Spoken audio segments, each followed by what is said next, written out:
I am maybe a little bit less clear when I'm speaking, and I'll do my best to sort of keep my energy up and to speak clearly for you.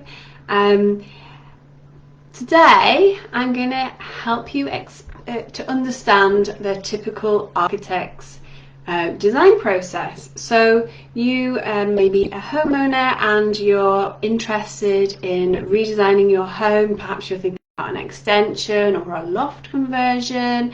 Maybe you're thinking about converting your garage or doing something that changes the way that your home is configured in some way. So there's going to be some sort of a design process that you go through, or you may have bought a plot of land, or you've bought some kind of a building that you're thinking about converting into your home. So this process is the same process for any kind of design project, whether it's a house or whether it could be a school or a hospital or anything at all, any kind of building project where an architect's involved. This is the typical design process that's gone through, but more particularly for a smaller scale project where there isn't a brief in place.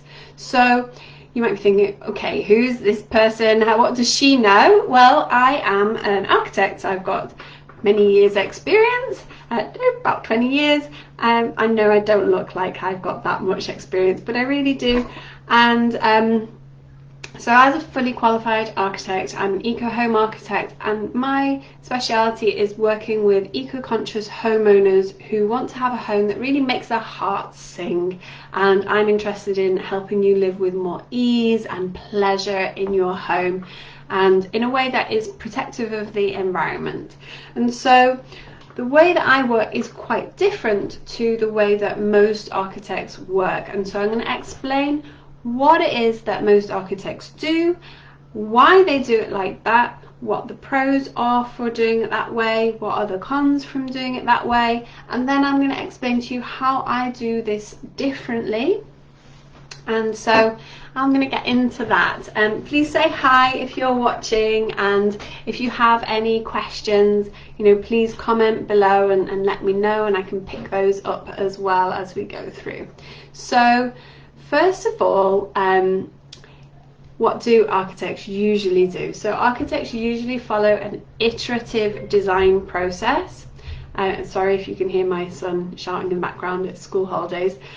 So what does an iterative design process mean? Well, that means that you go through this process of designing something, reviewing it, and then redesigning. So design, review, redesign, review, redesign, and it sort of goes backwards and forwards, to and fro. And so what often happens is that, so particularly for a small project where it's more of like a house extension type project, or even it could be a relatively larger scale project where it's a home, a new build home even can start off in this way. So you, as an architect, you would go along and have a chat with your clients, maybe have a chat for like half an hour, talk with them. You might have a small questionnaire, some questions, and then go away and put together a design.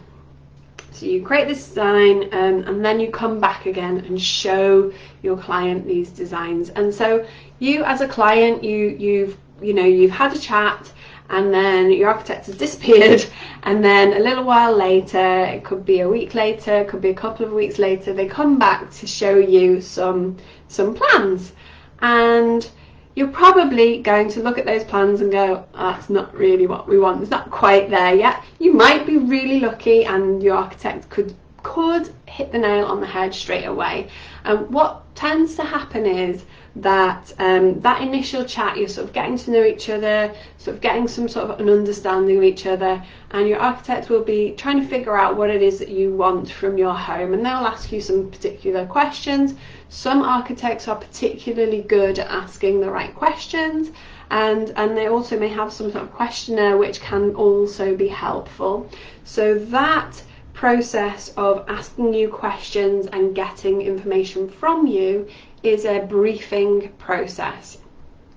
So the brief is the set of information that you give to your architect, which your architect then uses to design from. So they've gone away and they've created a design. Now, if the information that they have, that they're basing their design on, is not really in depth, which is very difficult to get a really in-depth amount of information with only a half-hour to 1 hour chat. So if it's only a limited amount of information, like you get in that situation, then a lot of the design has to be based on your architect's assumptions. And so you could be really lucky and you can find an architect who's very similar to you, has very similar lifestyle to you, has very similar, likes and dislikes to you, and in that case you might find that the first design that they come up with is really right for you because they're so similar and you've made a choice of an architect who's very much on the same wavelength as you. And that's where it can be useful to find yourself an architect, interview your architect, chat with them, get to know with them, and sort of get to see if your architect is a similar person to you. And when they are very similar to you, then they're probably going to be able to design for you something that's going to suit you better. So that's that first stage. Now, if you have not managed to pick an architect who is like completely on the same wavelength as you, and who completely understands you, gets you, lives your life practically, and has designed the perfect example of a home that is going to work for you. If you haven't managed to achieve that in your architect selection, because let's face it, you're unique, and getting an architect who's so close to you that they're going to get it right first time, well, there are, it's not that necessarily that easy to do that.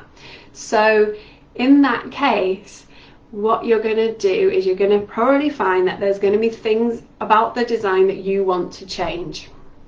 So what architects tend to do is they'll give you a fee proposal, which is for one design plus some amendments. So at that point then the architect will go away, redesign that for you after you've had a chat, and incorporate those amendments that you have requested. So that is the first iteration of the design. So you've had a chat, they've gone away, they've designed something, they've come back, shown it to you, you've had a bit more of a chat, you've agreed some alterations, and the architect's gone away and designed some amendments. And then you get the next set of drawings. Now, you might be looking at that stage and it is exactly right for you. Now you're happy, it's perfect. On the other hand, you may be feeling quite frustrated at this point because it's been quite a long time and you still haven't got a design that you really like, and you're kind of thinking, well, does this architect really listen to me? Like, what planet are they on? Obviously that's not going to work for me because I like to do this, that and the other, and they haven't included that information, they haven't designed this based on that. And I'm sure I told them that in our last chat. And so it can get quite frustrating at this point if the design is not right for you.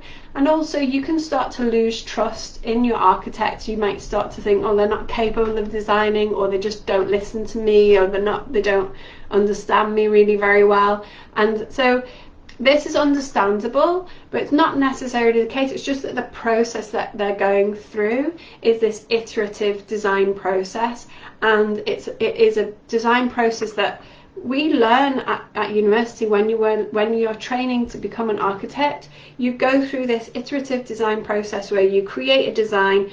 Getting it down on paper is part of what sort of brings it out in the open, and then once it's there in front of you, you start to pick it to pieces. And what an architect is very used to is just completely scrapping a design and starting again from scratch. And so we develop this mental agility and this ability to create designs and then just go, okay, well, we did like some bits of that, but actually it's completely wrong, so we'll start again. And that for a homeowner can be really disturbing, because you can get kind of emotionally attached to some of the ideas in there, even though you don't like the overall design is not right. And so it can be that is quite a painful process to learn as an architecture student when you're just scrapping designs and starting again from scratch. It can become quite hurtful because you really start to love your designs, and it's really hard to then just set them aside and start again.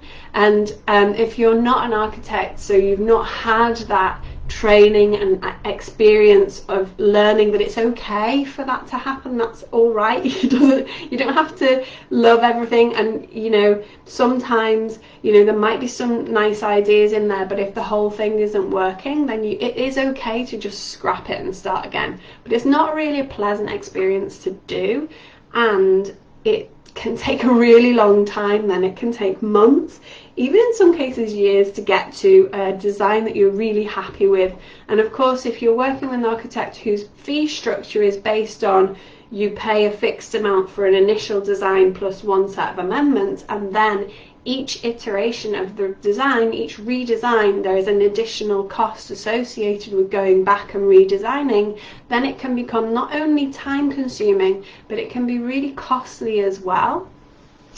And so it's not the architect's intentions to be like forcing you to pay a fortune for your design work, but it's just that is the process that they have learnt, and that is the process that they tend to go with, particularly when working with homeowners, because homeowners often you've not got the professional background understanding of the construction industry and the experience of working with an architect. So it's quite a process of learning to trust each other, learning to understand each other, learning to communicate with each other what is the right thing and what is the information that is necessary to be able to do that design.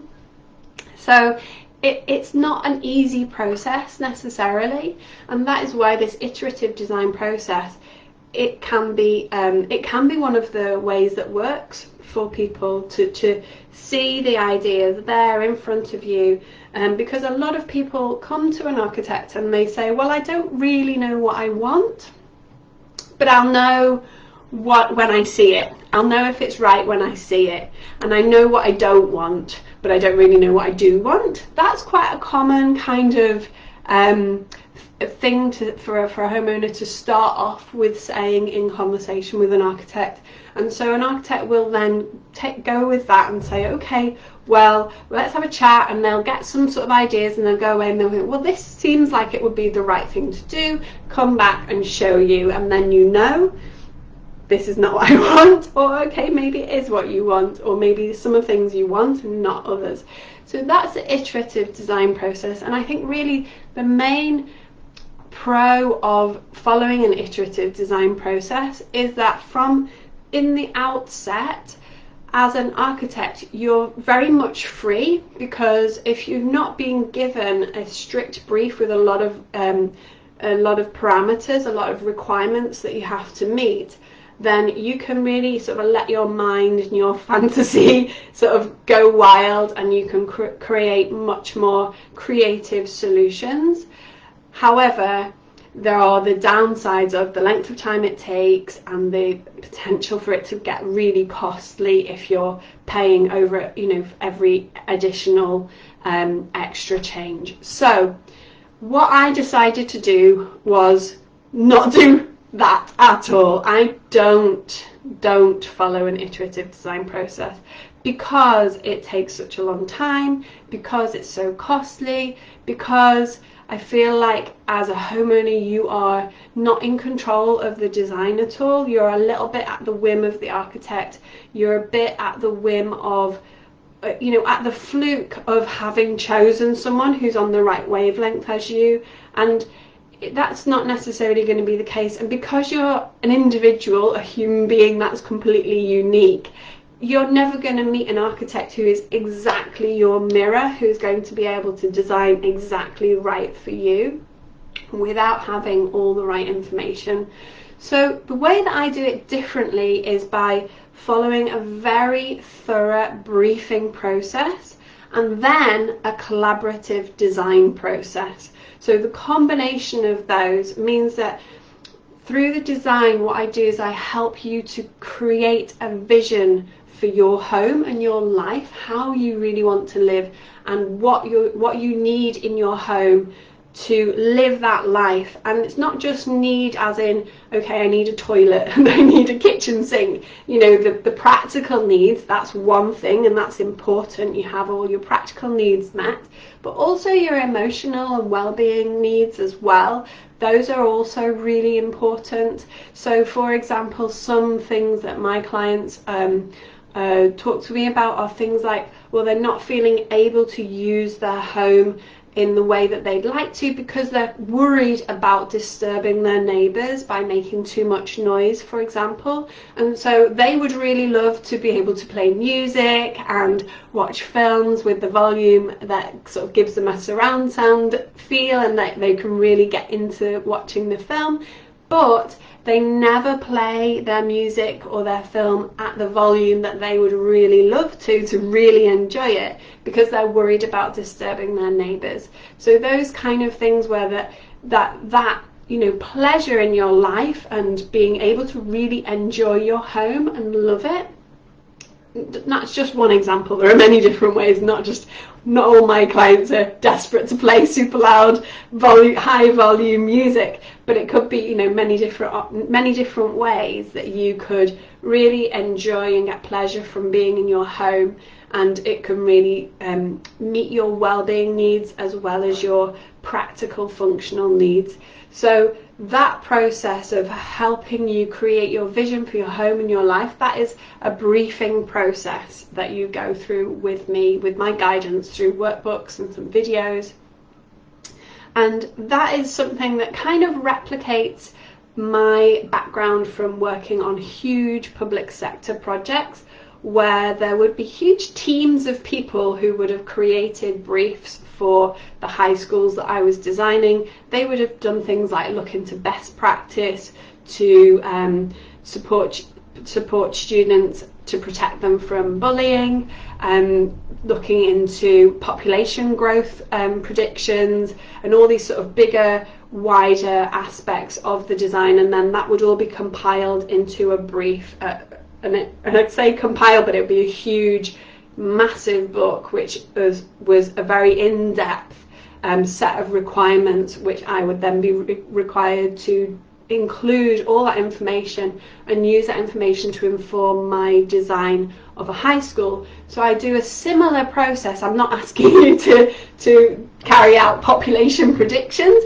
but perhaps for your own life, you know, if you're thinking, well, we might have another child, or we might start a family soon, or we're planning to, you know, move my mother-in-law in soon so that she can live with us, or, you know, so in terms of your own family population, you might have some predictions or expectations or things that you're anticipating, changes that you're planning within your life, that then those sorts of things also could become incorporated within your design. So this is the sort of process of this creating your vision, and then I go through this collaborative design process with you. So I will look at everything that you've submitted to me, all the written what information that you've given me, and then I will really go through that with a fine-tooth comb to figure out, you know, what you mean by that, and then I will ask lots more questions based on that to really dig as deep as possible and really understand it as best I can, and to avoid designing based on my own assumptions, because I believe you don't know what you don't know. So I don't know things about you that I've not asked you yet and that you've not told me yet. So this is where I don't want to be basing designs just on my assumption about what I think would be best, because I need to design based on what I know you want and what you really would love. And so I can only do that with that information from you, and that's why I go through a whole sort of clarification process as well, to double check that my understanding and make sure my interpretations are correct. Then I put together loads of sketch designs, lots of different ideas, and come together with you and do a collaborative sketch design session where I'll show you all my thoughts and ideas, and then we'll talk through them and we'll look at alterations, maybe putting two different sets of ideas together, or completely starting from scratch and scrapping them all and doing that all together in a sketching session where you then really get a design that thoroughly meets your vision for your home and your life. So that's the way that I do that differently, and because it's all done in one design day, by the end of that day you have a set of designs that you're really happy with, and you can then double check that it's actually the right design for you, which I also have a process to guide you through, a double checking process. So in this way you get very quickly, you get a set of designs that you know are right for you, or that you know are not right for you and that you know needs to be something else, or you're also very clear on exactly what it is that you need and want from your home to be able to live that life that you really want to live. So that's how I work. That's very different. It's completely not an iterative design process at all. It's based on really helping you to get very clear and to communicate with me exactly what it is that you need and want, and then to jointly together collaboratively create a set of designs that are really going to meet that vision, and then help you to double check that that's absolutely right, that you are happy with that. And this to me is a much better process than the iterative design process. It happens much more quickly. You can do it in a way that suits you best. So the visioning process, the workshop, you can take as long as you like to consider that, work your way through that. You can do it over the matter of a weekend, or you could do it over the matter of a few weeks, you know, doing a couple of hours every evening or something like that. So you can do that very much to suit you. And then the design day gives you one big hit on getting the design together, and then you know, just in the matter of a couple of weeks you have got a design that you know you're happy with. Whereas the iterative design process can take several weeks just to get started, and it can take months and even years to get to a design that you're really happy with. So it's a much more costly and more complicated and long-winded way of getting to a design that you're happy with, and I think it's not really worth going through that process. Really, I think it's much better to follow the process that I've created. Obviously, that's why I think it's the best. It suits everybody, I think, much better. But it does mean a lot of consideration and thought on your part. So obviously, if you're not prepared to take that step, if you're not interested in communicating, you know, what you really need and want, and you do just want somebody to go away and kind of create something out of their own imagination for you, then this process won't work. But if you want something that really reflects exactly what you do need and want, and takes you into account and involves you within the design process, then this way of working is going to suit you best. If you're interested in doing that with me, there is a link in the description of this video, so you can click on that to read more about how I work. The package that involves this is called the Home Design Foundation Package, and you can book a free fitting call with me so we can have a chat, and you can ask me any questions about this process that you like, so you can double check that it is really the right process for you.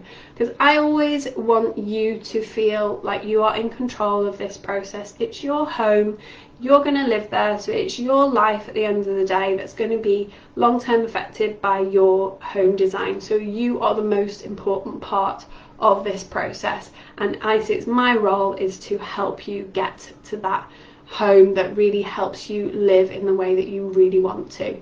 And so I want to make sure that you are completely happy and confident with the with the process and making sure it's right for you. And so if you'd like to do that, please go ahead and book a free fitting call and we'll have a chat and I can answer any questions that you have specifically about this.